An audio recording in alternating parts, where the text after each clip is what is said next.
Hey there everybody, Zelda here, welcoming you to the bonus episode to Let's Play Pikmin 2. Now that the LP is finally over, I wanted to take this time in a bonus episode to show off some of the little Easter eggs and various things I did not show off in the LP itself, friends. So, without further delay, let us begin. And we have the iridescent Flintbeetle already making his debut, trying to disrupt all of us and disrupt our flow. But you know what, friends, we say to him? We say, be gone with you! For the very first thing we need to do is show off the title screen. If we press the R button onto the title screen, the Pikmin reset. And rather than spell out Pikmin 2, what do they spell out, friends? They spell out the ever lovely Nintendo. Yes, it's a little fun thing you can do, swap the Pikmin 2 logo to the Nintendo logo. But anyway, one thing we can do from there, the iridescent Flintbeetle made his debut. If we press and hold the Y button, we can make him appear again, but we can control him this time by rotating him around with the C stick. The Pikmin will swarm him, but will not be able to do any damage to him, as we can remember from the game itself. We cannot hurt him by swarming him. We have to throw Pikmin on top of him. These Pikmin clearly do not know the errors of their ways. They will never defeat him, so we can run him around. He will disrupt all the Pikmin, make them all get all in a tussle, a little bit of a frenzy, but that is okay, for it is fun to control him. But however, we can press the L button again to reset the Pikmin back to the Pikmin 2 title screen. If we choose to do so, we can swap the title screens around, let them reform for a second, get their bearings a bit straight. They're a bit confused and dazzled from that encounter with the iridescent Flintbeetle. However, press the stop button again and press and hold the X button now. Come on. X button. X button. Come on. Come on. Press on the other button. You're making me look bad, buddy! What's going on here, friends? Press on the X button. There we go! If we press on the X button for the, fourth time in a row, made me look bad, making me seem like a liar, we can control a Bulborb, just like we control the iridescent Flintbeetle. By moving him around the C-stick as well, we can move him forward with the up direction. We cannot go backwards.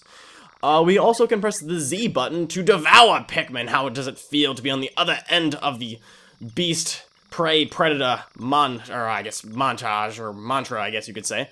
So we can press Z, we can gobble up some of these Pikmin over here. I actually do believe if we eat enough Pikmin, we can actually remove them from the screen itself, and if we reset them to spell out something, there will actually be Pikmin missing from the words themselves. If I can see if I can't devour a couple more of these bad boys, and then we can press the R button again, make them all respell Nintendo.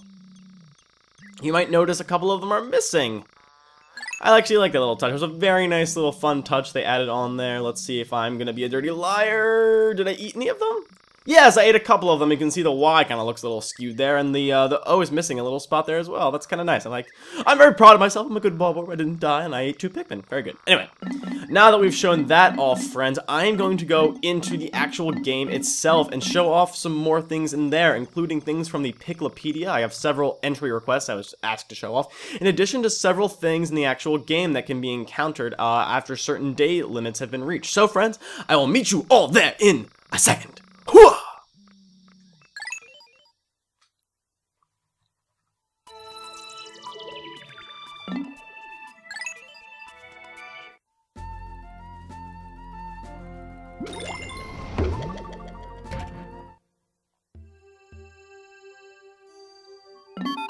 Oh, it appears that here we are back in the treasure hoard. I was asked to show off some treasure hoard things as well, but apparently oh goodness, I haven't looked in the treasure hoard the entire game, so now it wants to show me all of the new things we found. Yes, if I actually should have mentioned this earlier, each of the treasures actually is belonged to a set of treasures that the ship itself names. So it's going to go through all of the sets and name them for us. The Space Love series, incorporating all the rings and whatnot. We have several of the particular ones I was asked to show off, but we shall do that once the ship is done telling us he's named them all.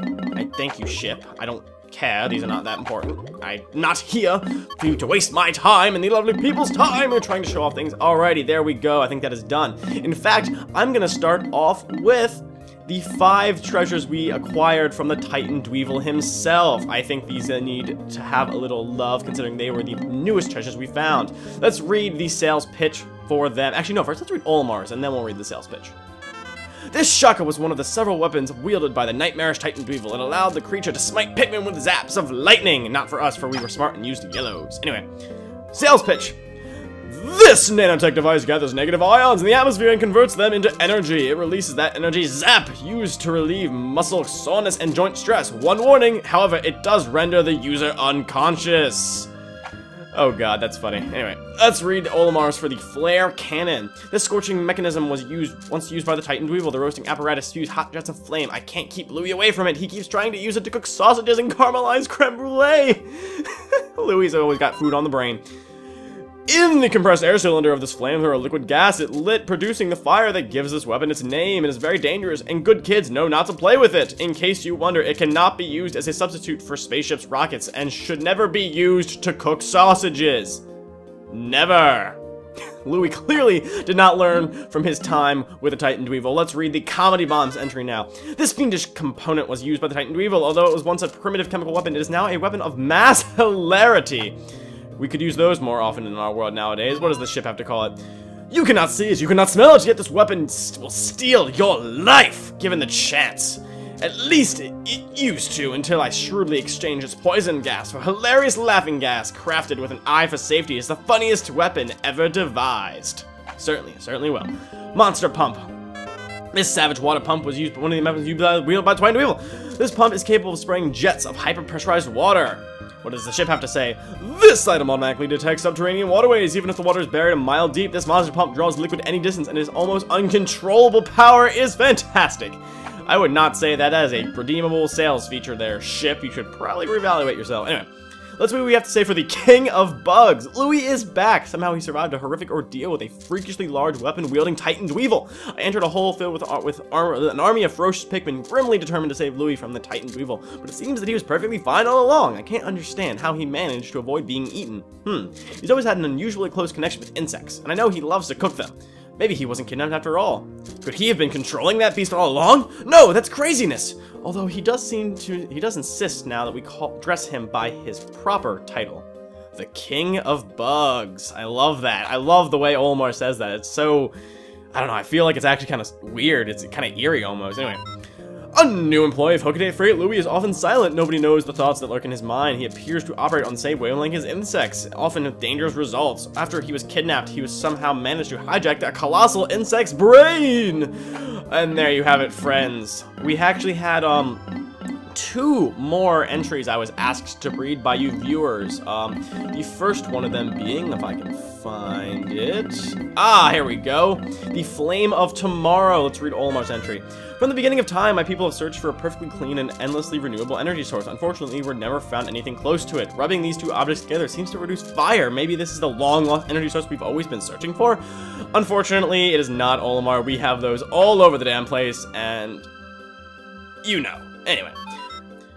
Is this flame of hope that spawned humanity's humanoid civilization? Hokatate needs new energy sources, and this could be a fine candidate. Will machines like me be powered by this someday? No, certainly not, for these are just simple matches, but just happen to be branded with the wonderful Koopa King himself, Bowser, as we can even see on the side. The little telephone number, Tail 555 Troopas. Very, very clever, Nintendo. I greatly applaud your product placement. Anyway. Last but not least, we have one more treasure that I was asked to read, for it is the Maternal Sculpture. Olimar's entry, I feel, is a little funnier than the ship, so we're going to read that one instead. This ship resembles a mammal appendage, but I have no idea what it actually does. It's dribbling with what can only be described as a beast's drool. I can't blame the ship for not wanting to touch it. I don't want to touch it either. But I've got a duty to my mission, and sometimes a captain has to take one for the team.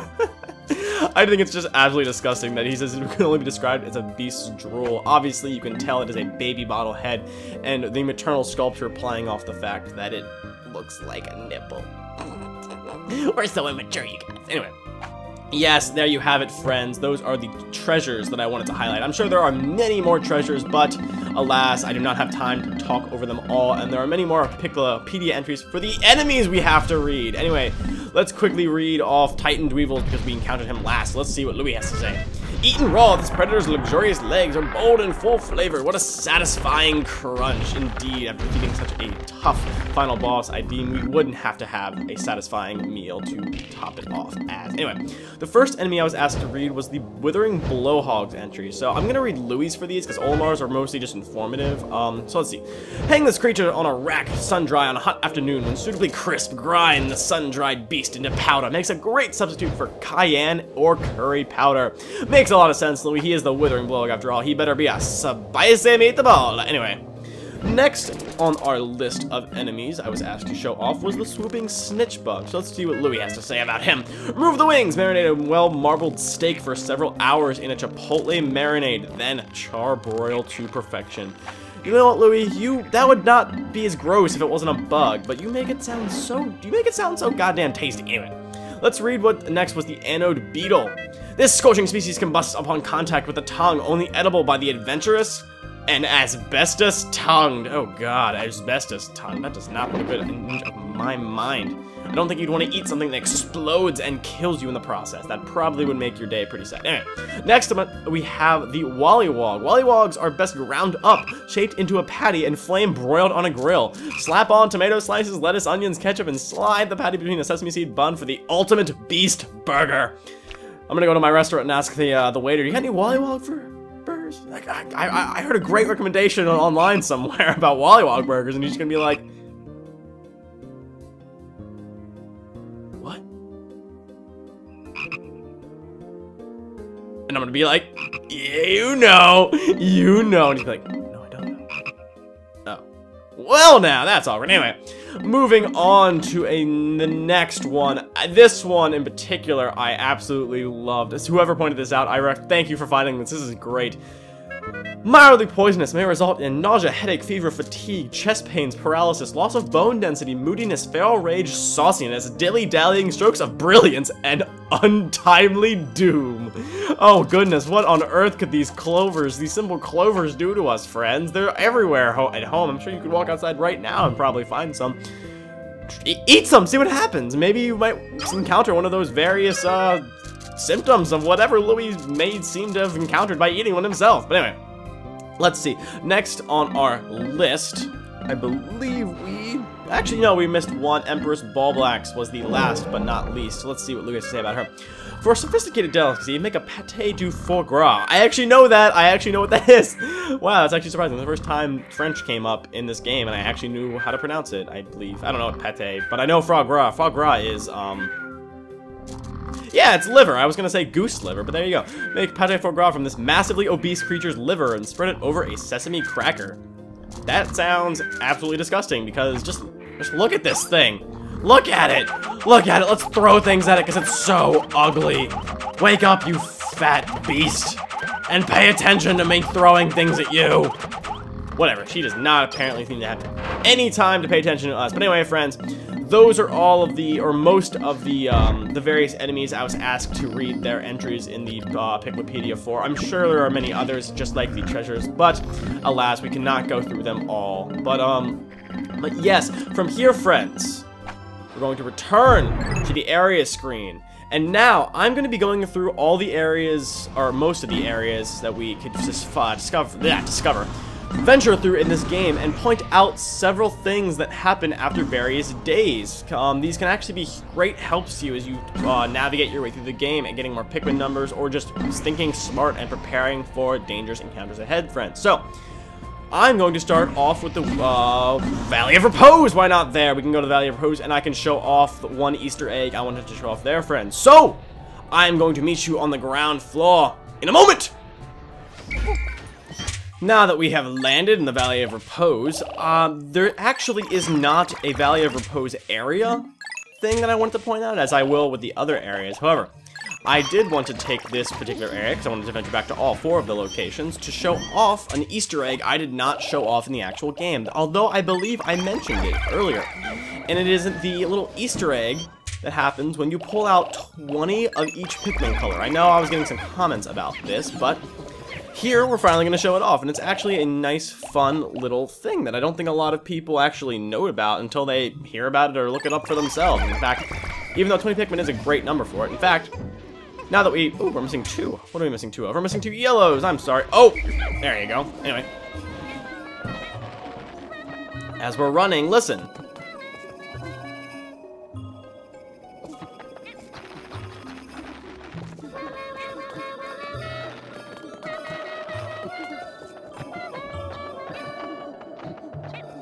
You hear that little song they're singing? That is, in fact, a song from the Pikmin game itself. And in fact, it's probably, I believe it is its formal theme itself. It is actually a Japanese song called Ai no Uta, which translates into English as Song of Love. It's actually very interesting, in fact. The song itself is supposed to reflect the behavior and the thoughts of the Pikmin as they're being controlled by the captains themselves. In fact, I actually found the roughly translated English lyrics on the Pikmin wiki itself. So here's like the first line. Actually, it's actually kind of interesting. Pulled out again, will follow you alone. Today, once again, we'll carry, fight, multiply, and be consumed. Left alone again, we'll meet again and be thrown around again, but we'll follow you forever. It's actually really sad almost. It's a very morbid tone. I mean, the Pikmin have a very interesting life. They're very incredibly obedient creatures doing everything we tell them to do, being thrown into incredibly dangerous situations without any regard for their own safety. It's interesting. It's interesting, and it's a nice little Easter egg in the game. 20 of each Pikmin color run. You have to be moving, I've noticed. You can't really be standing still or else they won't sing. But it's cute. Listen to them sing a little song like that. I don't actually know how the song goes. I've never really listened to it that much before. But anyway, friends, that is all I wanted to show off in the Valley of Repose. There ain't much to show here. After a certain number of days, this particular area doesn't really change that much. But yeah. So, friends, I am going to be heading to the Awakening Wood next. I will meet you all there in a moment. Hey there, friends, welcome back. We are in the Awakening Wood again, and the one thing I wanted to point out here was... Oh my goodness, look at the size of these pellet posies! Yes, friends, after day, I want to say 15 or so. I'm not exact on this, so don't take my word for it. If you find a more accurate date, trust that one yourself. Alright. After approximately day 15, these 10 pellet posies in addition to this 20 pellet posy spawn in the Awakening Wood. If you are having issues with Pikmin numbers for whatever reason and wanted to have a day in which you increased said numbers, this is probably going to be the best way to go about doing it. For these things are going to get you massively high Pikmin numbers if you match them up to the correct number. So if you... don't have to remember that one back, but anyway. So yes, friends, that is all for this particular area. And so, I want to meet you guys in the perplexing pool for some more interesting tidbits. I will see you all there in a moment. Hey there, everybody, welcome back. We're in the perplexing pool now, and as you can clearly see in the above hand right counter for our days, it is day 31. Yes, I actually have to take one of my files and speed it up to day 31 by resetting to the end of the day very, very quickly. But anyway, after day 30, a lot of changes take place in the perplexing pool, probably the most out of any area in the game. For starters, one thing you'll notice is that there are significantly less Wollywogs. In fact, those Wollywogs are replaced with groupings of Shearwigs. So it swaps out a slightly one enemy for the other. I guess if they're harder, I guess that's up to you depending on what you have difficulty with. In addition to that, there's also going to be a wandering spotty ball bear, just as if he was buried underground, as if he's wandering around the perplexing pool right now. In fact, there he is. He can definitely come into this base, so I'm going to get some purples and I'm going to kill him, because that's not very happy. In fact, I'm actually really surprised he happened to just show up the second I was talking about him. Were you listening to what I was saying, Spotty Ball Bear, you little jerk? Anyway, let's do this, Spray all those babies! Spray all those babies, spray. Oh god, oh god, oh god, oh god. Spray everything! Alright, we got him. No fretting for us, friends, for we are prepared to handle any and all dangerous endeavors. Alrighty, and it gives us a purple potion in return. Thanks. Spotty Ball Bear, there you have it. That was the one bad thing that spawned. Whatever. But, whatever. We killed him pretty quickly. Anyway, we have one more thing to show off here that is not gathering up all these little men we have down here. No yellows, we have something else to show off. After day 30, we have one more thing spawning in the area. In fact, if I can find him. Come on. Don't make me look like a schmuck. There he is! Yes, friends, a Petey Longlegs himself spawns in the middle, in front of our base in the perplexing pool. Oh goodness, that is not what I want to do. Whoa, that was a poor potion choice. Anyway, friends, yes, so he spawns here after day 30. And so, unlike the first encounter you have against him, he spawns above ground, meaning that he won't be dropping a treasure. He will be dropping an absurd number of 1 pellets. These 1 pellets actually bring a lot of Pikmin into the mix. In fact, if you return them all to their right colors, you could get a total of 40 Pikmin out of it. In fact, I mean, we're not really being picky here, so let's just grab a whole bunch of them at once. Anyway. But yeah, friends, and yeah, those are all the various things that we can encounter in the perplexing pool after day 30. I'm surprised that actually the Spotty Ball Bear came over. I'm happy he did, though, now. But anyway. Yes, friends, so last but not least, we're going to be heading to the Wistful Wild to show off one very interesting thing over there, and something a lot of you probably did not know about for those of you who are fans of this game. So, friends, with that, I will meet you in the Wistful Wild in a moment.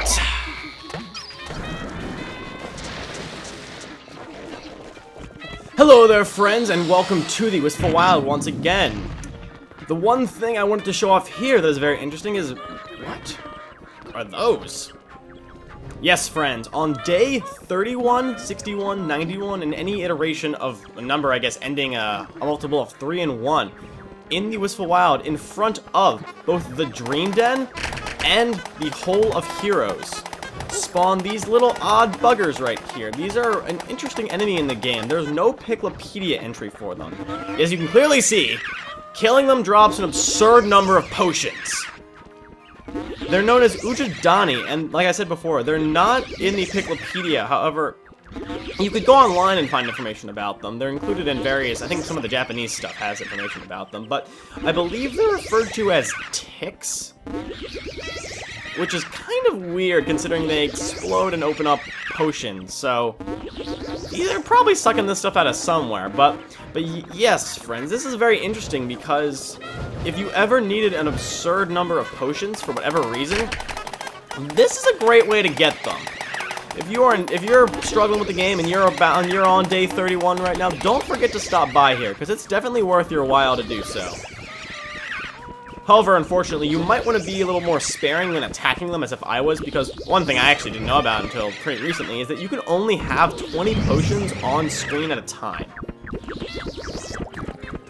So yeah, probably something you should keep sparingly so you can get as much potion out of this as possible. And there's a Gatling Groink trying to attack us, but unfortunately he's a stupid idiot and can't do so. But anyway, friends, that concludes the various area things that I wanted to show off. So now, where I'm going to be going next, I'm going to be heading into challenge mode and showing off one thing for you guys. I have one more thing to show off with one little last piece to finish it off with. So I'm going to meet you guys in the challenge mode menu. I'll meet you there in a second. Hey there, everybody. Welcome to challenge mode. I have not shown off any of the challenge modes. However, friends, as you can clearly see, I have beaten all the challenge modes. However, as you can see, there is one flower that is not pink. It is still white. A white flower means that you've beaten the challenge mode. However, a pink flower means that you've perfected the challenge mode, not losing a single Pikmin. I spent the past week or so, fairly recently, perfecting all the challenge modes, except for the final one. I am going to show you guys my perfect run of the Emperor's Realm, the final challenge mode in the game. I'm going to be speeding it up and putting some music behind it as to not having you watch the entire thing, considering there might be some times where I fail, considering this is trying to be a perfect run, friends. So, we will see what we acquire after perfecting all of the challenge mode areas. So, friends, here is my attempt at a perfect run of the Emperor's Realm!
And there you have it. It only took me 3 tries, I want to say. I kind of lost count. I wasn't really paying attention. But there you have it. A perfect Pikmin stock. Perfected. Improved my previous high score by landslide. But anyway, let us save the game. And now that we have conquered all of the challenge rooms with a perfect, let us go back to the title screen and go check out something that we haven't gone to before. Let's go to the bonus section of the game. Now that we've defeated all of the challenge rooms, we've unlocked a new cinematic entitled Louie's Dark Secret. Let us learn Louie's Dark Secret to see what really happened and figure out a little bit of the reason why we did what we did throughout the duration of this particular Let's Play. Let's see what he has to say for himself.